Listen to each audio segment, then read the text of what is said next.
Tiên đoan tu rong rong tê nên nhau đi sâu vai ruột đê quay làm mạng nghe in ôm lê người ta thì cần ôm lê in mu lo bên ni qua trăm rây na thóc hồ hi cần in sông mar cầu lê cần tháp tô cả nhà để lo ôm lâu và mê cần sai thôi bây ông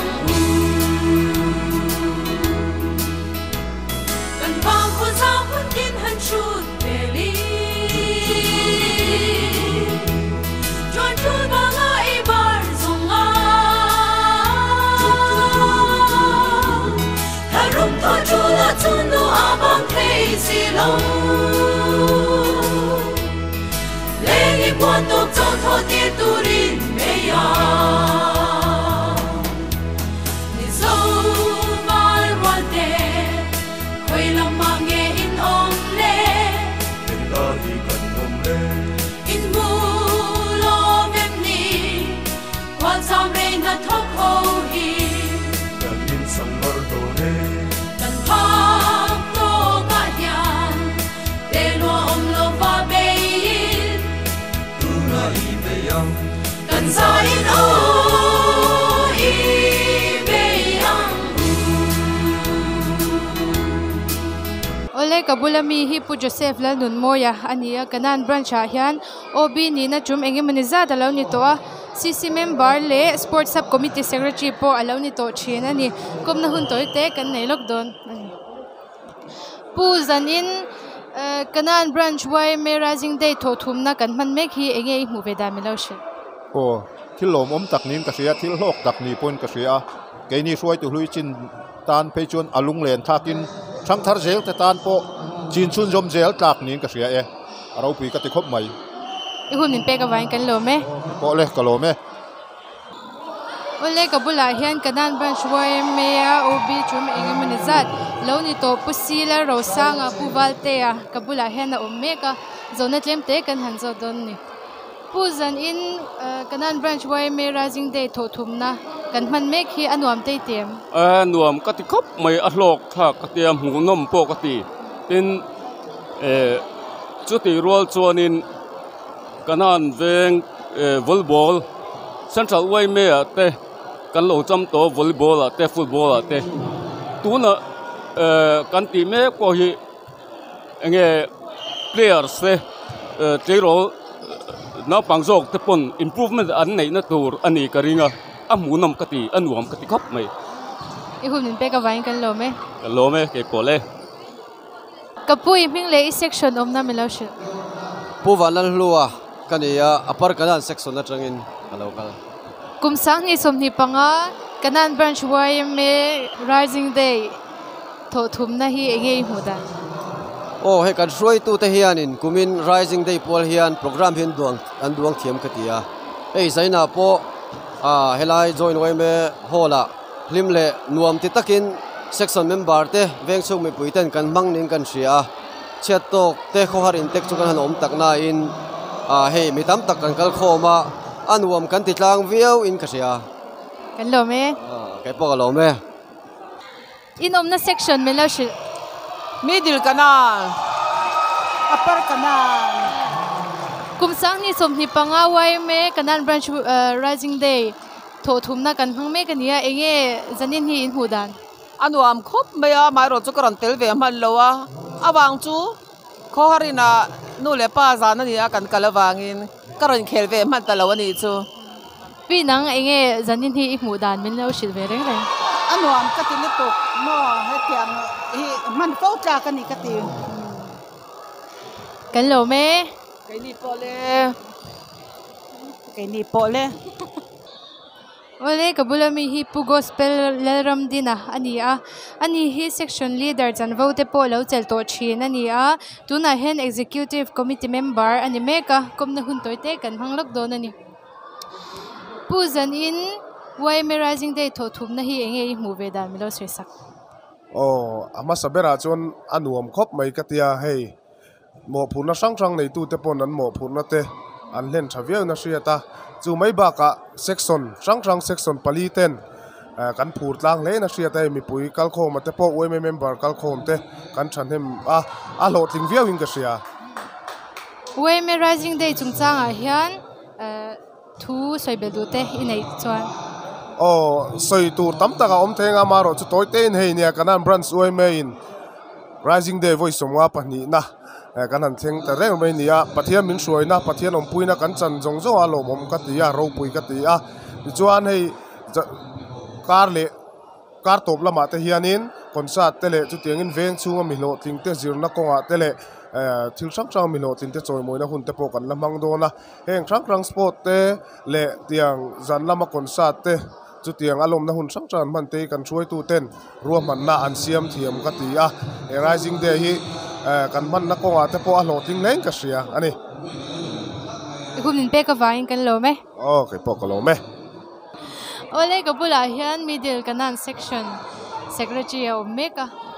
pu zanin hi enge i hudan anuam te tiam ti rising day voice nga pani nei hi aro puina nuama member te kanin ti hlimna zong a hian thinlung takin lom thu ka soya kanan wei main rising day kan lom na program a hian member te kanin lungrual ta tlanga section tin te soi tu te anin peng na ro puya fa kom ka ti le ni pi khoi section na chang lo kal ngei ni upper canal section zanin hian items te nei ve volleyball he kan beng zo cha ani chuan in chamem hey final kan khel don tuna in lu ni mo tu nengen khela middle nen ani chuan mo zan in wai me rising day tho thumna kan man me khi enge i mu ve da anuam khop mai borak pon nuam kan import tanga import nan zel pon nuam ka ti veng in pum khatna tan mo hun in pe ka vain kan lo me okay po ka lo me ole kabula hian tlangwal moite a me ka ani hi south kanan section a hian section ob kum enge modizat lo ni to ani a komna hun toite kan nei lok don ani moite zan in hi enge anom te tiem anuam alok thak don khop nei he in section na changa ron kal zat te mi soi sak thei chuan azat che chu soi thei lo nga mi somnga chu kan chuan ka ring tun din huna chuan section b ka we me rising day hi enge i mu ve dan shim melo soi sak alok thak khop maya ei han hoi kolila thalai rui lo ina ti boy lo ngo mi he ti zongan fuan khom kan in ti lim te alok thak cái mà bị mal chim po hian ni nei khoi lai dai kil ka te me ang party lovel ni lowa he tianga thalai kan fuan khom mi alok thak alo mom i hun lu tak min pe ka vain kan lo me ale ke po lo me khoi section na chang lo kal nge ni middle kanan items nei na turte inem zanin han volleyball ania ma se kan tla to ba pui ve ani chuan zan in wai me rising day tho thum na kan ne hi enge anom te tem anuam ka tia chuan hei azong thang ta ka voi khat kal na ni chumo chuan nom ka ti khop me atop khar zana te kal te tu mem te reng me i hun min pe ka vain kan lo me kai pole Anh section ngay nhỉ? South. In với dân in là hiện items đây in name. Volleyball kan khel ve.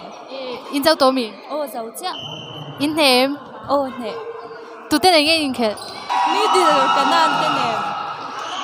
Kan lo me. Ke pole.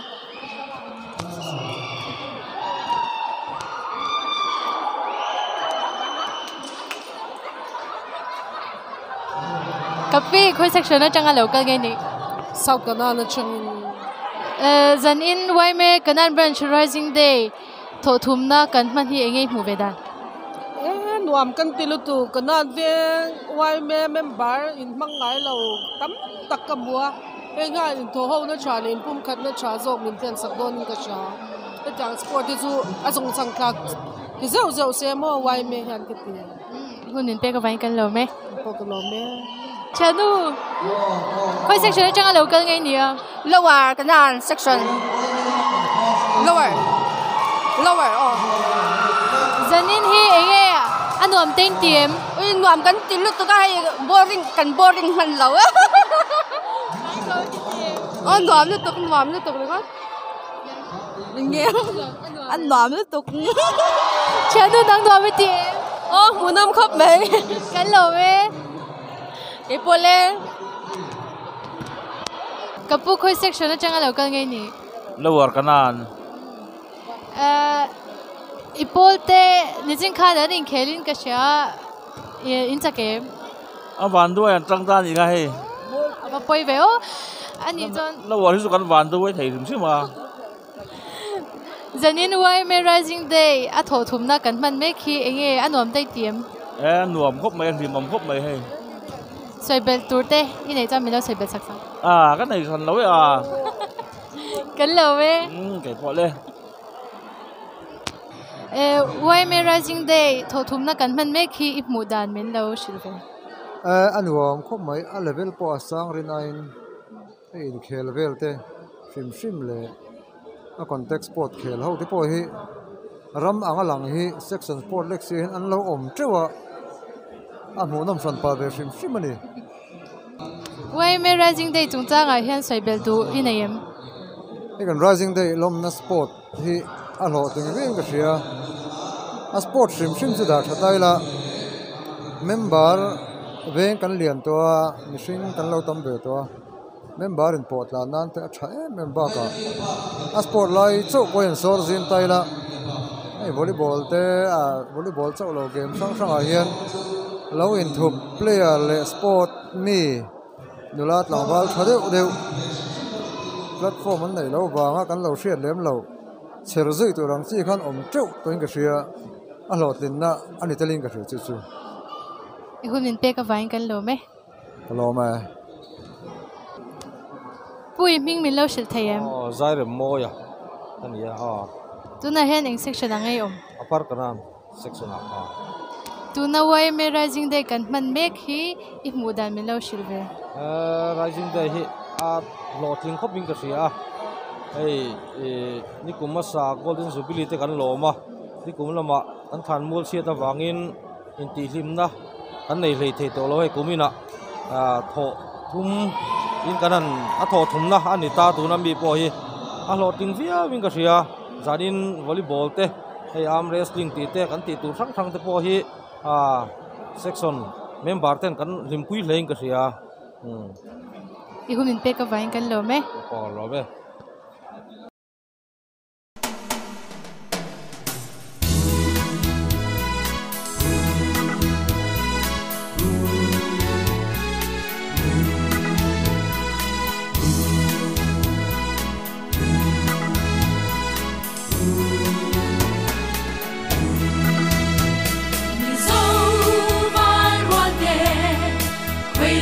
Nghe in ôm lên.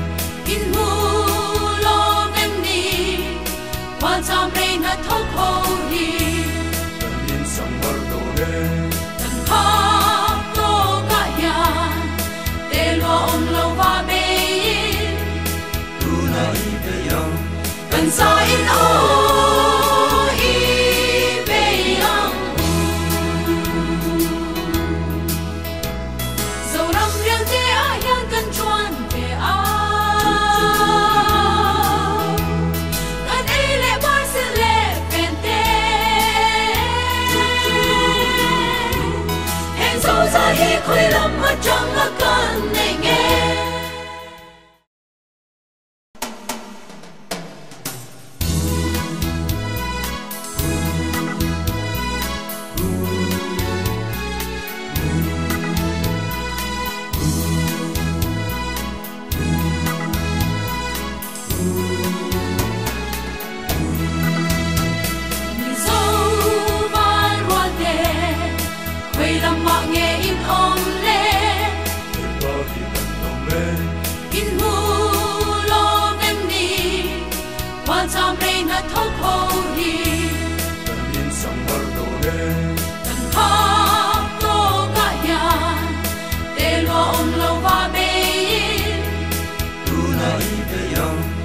sa in o i be yang zo ram riang te a yang kan chuan te a kan e le bar se le pen te hen zo za hi khoi lam ma chang a kan nei nge nâng qua tiên đoan tu rong rong tê nên nhà đi dâu vai ruột đê quay làm bà nghe in ôm lê người ta thì cần cùng lê in mu lo bên ni qua trăm rê ngắt thóc hồ hi cần in sông mar đồ lê cần tháp tô cả nhà để lo ông lâu và bê cần sa in o i be yang cần vang con sao con tin hơn chút về li chọn chút ba ngày bar zong a thà rung thọ chu la chun nu a bang thấy si long quan tục trong thọ tiết tu rin mê ya đi dâu vai ruột đê quay làm mà nghe in ôm lê bên ta thì cần ôm lê in mu lo bên ni quan sam rê ngắt thóc hồ hi cần in sông mơ đồ lê cần tháp tô cả nhà để lo ông lo và bê cần sa in o i be yang tiang jian na ruột sa kai zong zong te hu om lo a ta om tir tu le cần ram ma mo ko shuk tu rin thei to chwa ru ram ya din tong den ama mo ebe ni zo vai ruột đê quay làm mà nghe in ôm lê người ta thì cần ôm lê in mu lo bên ni quan sam rê ngắt thóc hồ hi cần in sang mar đồ lê cần tháp tô cả nhà để lo ông lâu và bê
Hãy subscribe cho kênh Ghiền Mì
Gõ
để không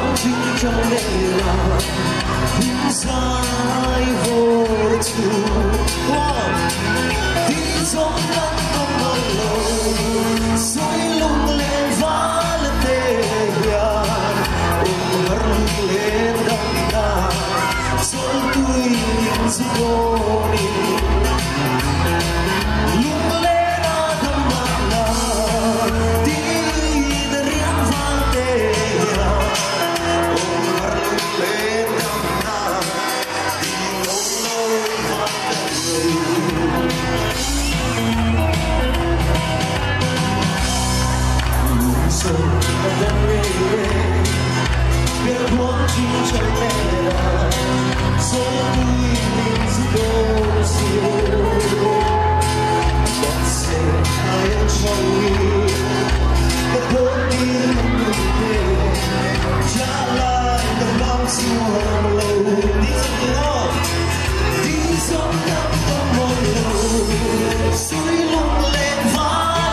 Hãy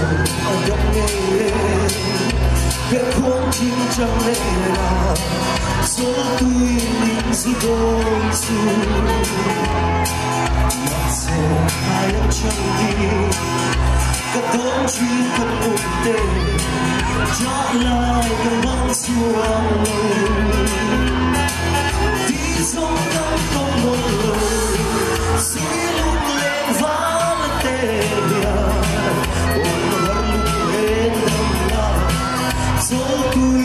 Mì Gõ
để không bỏ lỡ những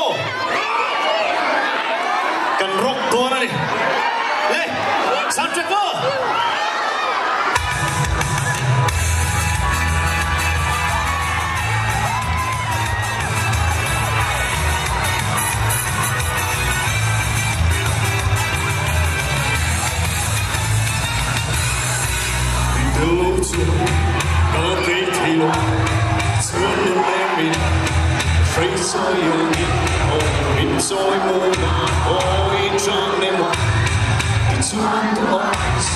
hấp dẫn.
tuổi lứa nhà giáo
Olay kabula hian youth icon star pahni an chumeka komna hun toite kan nei lok don ani ubi ke kanan branch YMA Rising Day kan man mek hi enge I mu vedam lo se sak ya anuam khop me hei atir phat ateng kan tilve chi alowa sport sang outdoor lam te po omin kan sia a kang zong te pon tilve thei cha kom khop maya maro chu kan man lawa hei zanina concert na hun thatak mai kan han neya karin phak bakin mi pui an thanema tin min choi moi thiam boka alom om ka tenom ka ti khop mai chin tok kan selo tre pani John RS nang kanan branch YMA Rising Day hi enge I mu vedam lo se sak khongai anuam katia chuanin I alim om boka enge an hun man dan song kan pachiat pui lawa sanin chin kha kan mu dan kan mu ve thei ani maya amaro chu anuam ma roi tu ten fele mem boka chuanin ke ni te lul zai tu remian so mi ka lom boka chu mai ba kanan hi chu ka in ti veng ve ma hemi nun chan ka sir na ti mayang ka le kha sir chung zong zonga ka om na veng ni I ko ran le khotlanga te po ka in man chho ve na ani tenga chuanin kaloma tu nang hun tha min an pe te chuanin way me kanan branch te lo vul zel ro se kalom tu ke kumsang ni somni le panga kanan branch YMA Rising Day voice somnga le pani na lom na program atop zan kan lo thlengre ta ring maya veng chung mi puiten kan him puin kan hlok pui hle a zong changthla kan the hle ni